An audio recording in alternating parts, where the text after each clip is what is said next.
Hello, everyone, and welcome back to the Patreon podcast.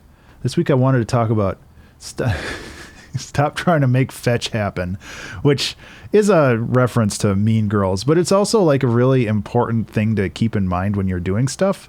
I like to think of this a lot when I see people that have been doing the same thing for years after years after years, and they're clearly like miserable about it now. But that's just the thing they think that will like catapult them into the stratosphere or whatever and allow them to be internet famous. And it's like sometimes you got to change your approach, or you have to change the way that you're doing things. And, you know, like all of these kind of late podcast episodes that I've been doing, it's like kind of related to what I'm doing too, where it's like, the 2-hour track challenge, it was great. I feel like it did a lot of good things for me, but I'm at the point where it's like diminishing returns, where I'm just not getting the same value out of it as I used to.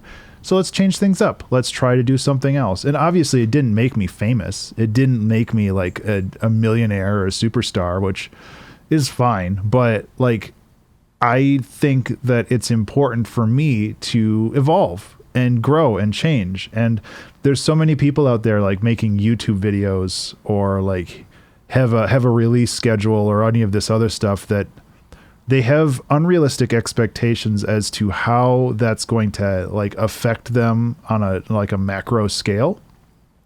And yeah, it's kind of like playing the lottery. Like sometimes the algorithm just picks it up and throws it in front of a bunch of people, and then you're famous for a little bit, and that's great and awesome. But like forcing your way into a space is not really the best or most efficient way of doing that. Sometimes it's being flexible and dynamic and doing what you want to do and not necessarily what the algorithm wants you to do. Like Joel Haver, YouTuber, made really small sketches for a while, and sometimes he did animations, and those animations got picked up by tons of people. And that's kind of what he's known for now, even though he mostly still does sketches. But like Joel's videos are super cool. I think I've talked about him in the past, where he's very like down to earth about like how he does things and how he grows, how he grew. And it's all about heart. Like it was all about like him doing what he wanted to do and not trying to force his way through the algorithm. Like he just wanted to make sketch comedy, and he wanted to make little animations and all that other stuff. And like it worked for him.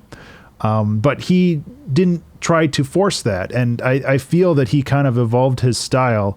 I went on a big binge of his old stuff like a couple months ago, and he kind of evolved his style over time based off what he wanted to do, not necessarily what the internet wanted him to do. He wasn't trying to be consistent with his style. He stopped trying to make fetch happen in that particular regard, you know? And I think that's really kind of the important thing. And this kind of goes back to a couple episodes ago, where it's like, it's okay to change your mind. It's okay to grow, and it's okay to be like a different person than you were 5 years ago, or even like a week ago, you know, like that's so valuable to keep in mind, where it's just, you don't have to always be the same person. You don't have to be the same character or anything like that. You can grow and change. And,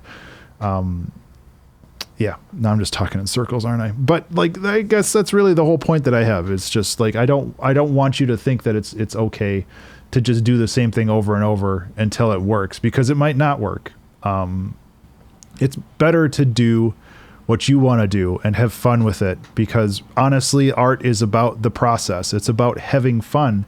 And if you're not having fun in the process, like, why are you doing it at all? Like, if your goal is to be famous or rich, like, there are other avenues to do that. And they're less enjoyable, but they have probably higher guarantees of success.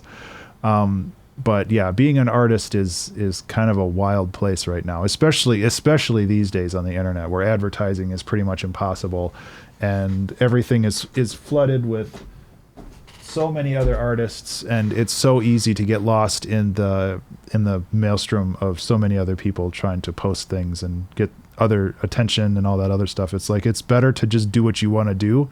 And I think that honesty and that ability to be genuine is going to carry you a lot further than trying to force your way into the algorithm or trying to force your way doing the same thing over and over. Like I've seen like videos where it's like day 300 of me doing this dance until somebody pays attention to me or something, like on, I think it's like TikTok videos or something, where it's just like, just trying to do the same thing over. And eventually, like, I guess that kind of worked because, you know, it made it to Twitter or whatever. And people were laughing about it, hopefully not at it, but about it.